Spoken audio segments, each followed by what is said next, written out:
and at 7:35 this morning we received the Garmin nuvifone G60, Garmin-Asus' Linux-based device that just is about to hit AT&T starting on the 4th.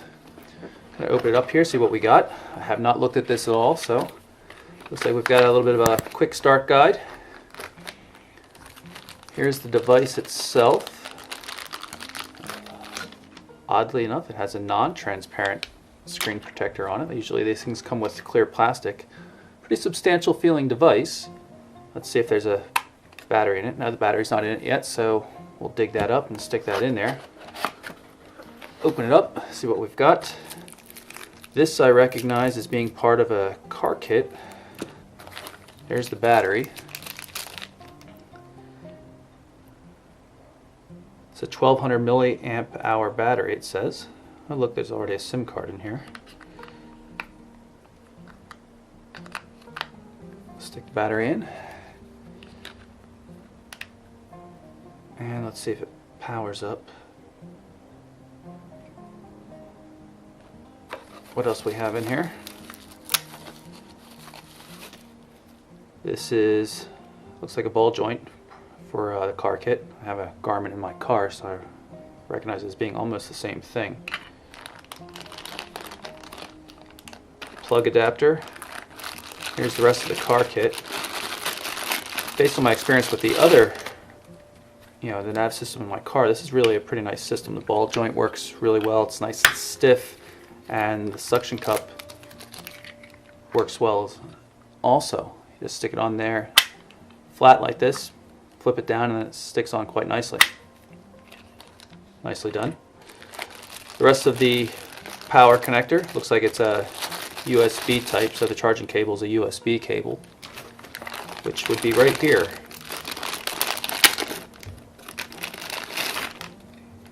It's a regular mini USB on this end, so nothing proprietary, nothing funny like that. That appears to be it.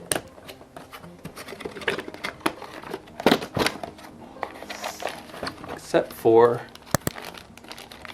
the CD here. It says it's the user manual, interactive flash tutorial, contacts and calendar sync software, and drivers and plugins. So it looks like the phone's started up. Let's take a quick look at it. So here's the device.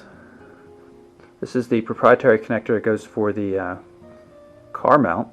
There's the mini USB we mentioned earlier. This looks like a lanyard loop. This is kind of could be a speaker as well. It's kind of heavy for a device you put on a lanyard. You don't really want this around your neck or anything like that.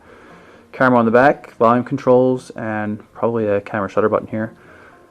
This unmarked button is the power button, and that looks to be a 2.5mm headphone jack, not a 3.5. Got the car mount here. We're going to stick that in here just so you can see how it works. Clicks in quite nicely, and when it's mounted, it's very easy to get out. You just grab it, press on the bottom, and it comes right out. This is really a good system. Works quite well. Now this looks like the initial setup for the device. We're going to pick the United States. We'll tell it American English, and we'll just assume that they're all good, and we're going to accept all those agreements.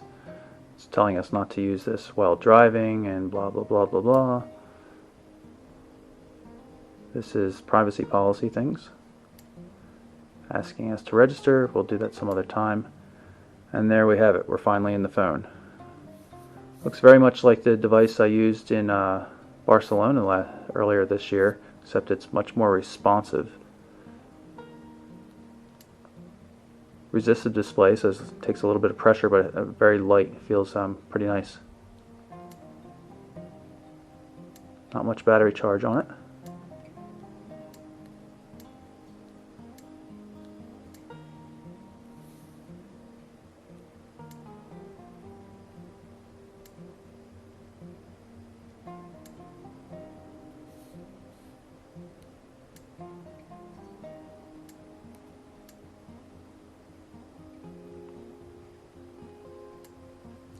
Pull up some weather information, hopefully.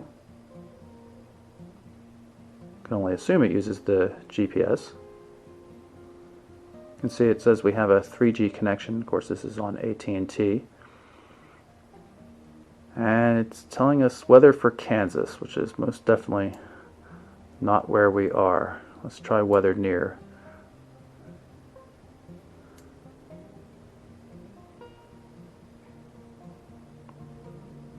And we're still not getting local weather because I'm certainly not in Kansas. So we'll look at that later once I get a chance to play with the device.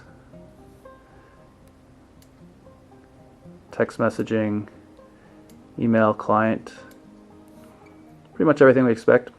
We'll get some contacts synchronized over there and play around with the device and do some more in-depth videos later. But for now, that is the Garmin-Asus nuvifone G60, marketed as the Garmin nuvifone G60 in the United States.